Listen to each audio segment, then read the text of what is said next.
So you've clicked on this video because you're interested in building some raised garden beds in your garden. Well, let me tell you now, they are a brilliant option and a worthwhile investment for any gardener. There are many benefits to growing in raised garden beds. The first one is it's much easier on your back. I don't have to bend over and break my back. I can just lean over the bed like that, do my de-weeding, and I don't need to stand on the soil and make it more compact. I found that when I was growing in the open ground, I was just compacting the soil even more and doing damage to my plants. That brings me on to the next point. Maybe you've got a problem with heavy clay soil, which I did. I had very heavy clay soil and things weren't growing very well in there. So I built lots of these raised beds instead. Because you're adding the material to the raised bed yourself, it's going to be a much better quality and not heavy clay. So your plants are going to grow much easier, the roots are going to grow through that soil with ease. And you're going to have less of a problem with weeds as well.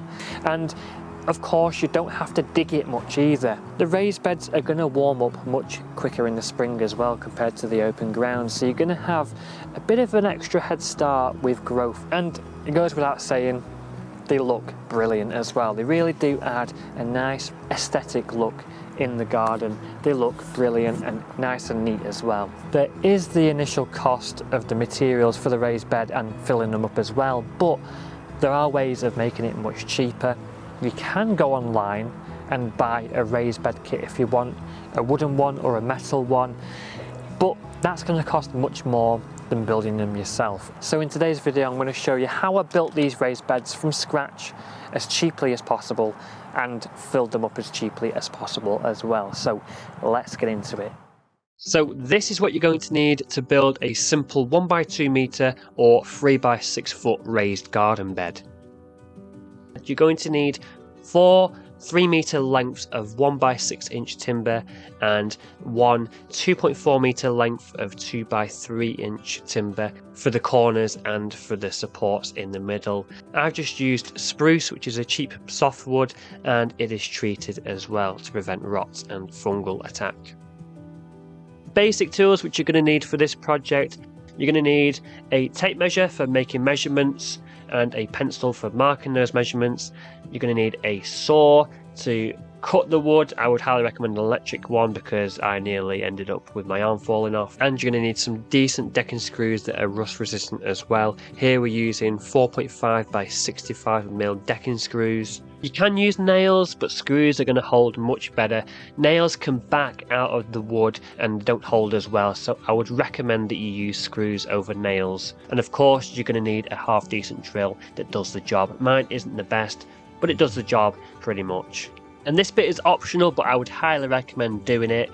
You can line your beds with damp-proof membrane, in which case you're going to need a good Stanley knife, a half decent staple gun, or you can use some of these used staples that you hammer in by hand as well, which I've used, but whichever one you want to use for securing your damp-proof membrane to your beds. And this will just make your raised beds last longer because it will stop the soil from touching the wood and making it rot quicker.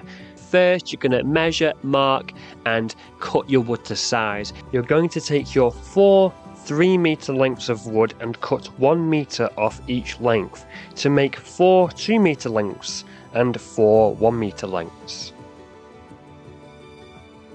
And then you're going to get your 2.4 metre lengths of wood and cut them into 12-inch long pieces for the corners and the extra supports. You will end up with 8 pieces, although you only need 6 for this project. 2.4 metre lengths were the only thing I could find. That was the closest, but if you can get any lengths shorter than this, then go ahead. Okay, so we've cut our 2.4 metre length of 2x3 timber into 30cm lengths. These are going to be for our corner braces and also for extra support in the middle as well. So we've got those. So what I've done is I've got a 3-metre length of wood and I've taken 1 metre off to make them into 2-metre lengths.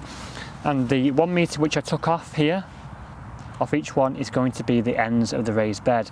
So we've got 4 lengths of 1 metre wood there for the ends of the bed. And then we've got 4 lengths of 2-metre wood for the sides of the bed. Really, really simple.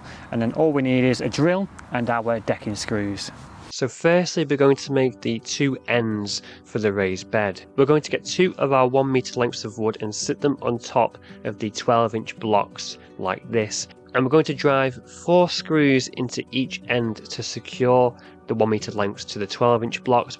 Then afterwards, we're going to repeat this process again to end up with 2 pieces that look like this for the ends of the raised bed.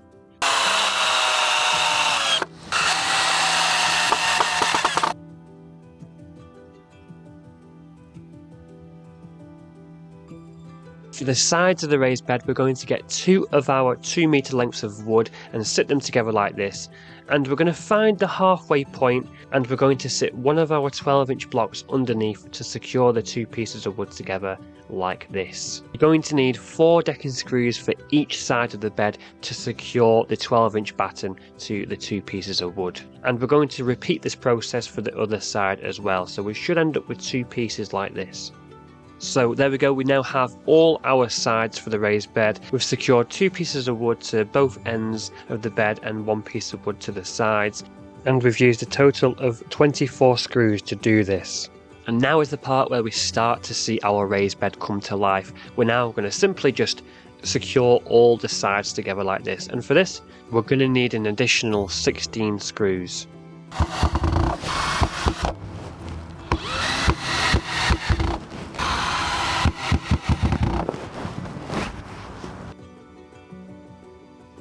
And it is as simple as that. That is how you build a simple raised bed from scratch. But next I'm going to show you how to fill your raised beds up as cheaply as possible, and also how to make them last as long as possible, potentially lasting 10 years or more. Now, once you've built your raised beds, you're probably going to want to line them. I would highly recommend that you line them with a damp-proof membrane. This is completely optional and you don't have to do this, but I would highly recommend doing this. Line the sides of your raised bed with damp-proof membrane and use a tack gun or use some of them staples that you can hammer into the wood to secure the damp-proof membrane to the wood. This is going to stop the soil from touching the wood and make it rot quicker. This will add many years of life onto your raised bed.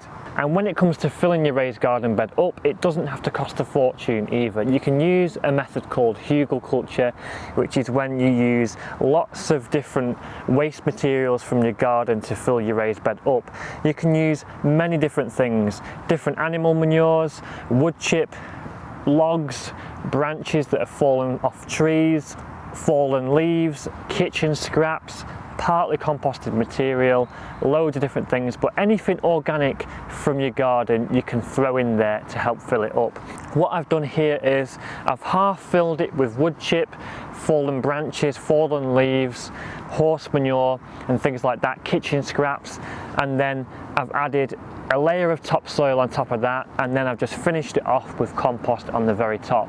So this hasn't cost very much to fill at all. I just used my old wood chip paths, which were all broken down, and that's helped fill most of these raised beds up. It hasn't cost very much at all. If you were to go to the garden centre and buy bagged compost to fill these raised beds up, it would cost hundreds and hundreds of pounds, and that's just not a viable option. So I would highly recommend that you line your raised beds to make them last longer, and you can also use a wood treatment paint as well to further prolong the life of the wood. And filling them up, I would use the hugelkultur method, where you layer organic materials, thus reducing the cost significantly. Now, the raised beds which I've shown you how to build in this video are 1 metres by 2 metres or 3 by 6 foot, but you can make them even bigger than this if you want, and you can also use wood that's thicker as well, which I've done here. I've used 2-inch thick wood instead of 1-inch thick wood for these beds. I've built a few different beds around the plot, and I've also built some bigger ones over here as well. The same method of building them applies. They're built in the exact same way. The wood which I've used here is just a soft wood. It's just spruce, and it is treated, but you can use other materials as well which will last much longer, like cedar or redwood or oak, which are naturally anti-rot anyway, so they might not even need treating. If you don't want to go down the treated route and you want to keep it as chemical free as you can, and if you want to keep it as cheap as possible, you can even use pallets instead. You can break down pallets and build them into raised beds, and that's what I've done over here with a couple of beds, and these have been going strong for a couple of years, but for zero cost it's a no-brainer. And pallet collars as well. Pallet collars are a brilliant one. They're not going to last as long as these beds, but you'll get a good 5 years out of them. I've gotten 5 years out of my pallet collar raised beds. They do really, really well, and they're not very expensive either. And the beauty with pallet collars is you don't have to really build them. They're already put together with hinges on the corners. All you have to do is sit them on top of each other. It's really, really simple. So that is how I built my raised beds, and that is how you can build them for a fraction of the price compared to buying a kit online or a ready built bed. You can save yourself a lot of money by doing this, and they don't have to cost a fortune to fill up either. You can do them much cheaper. I hope I managed to provide you with some useful information and inspiration for your garden.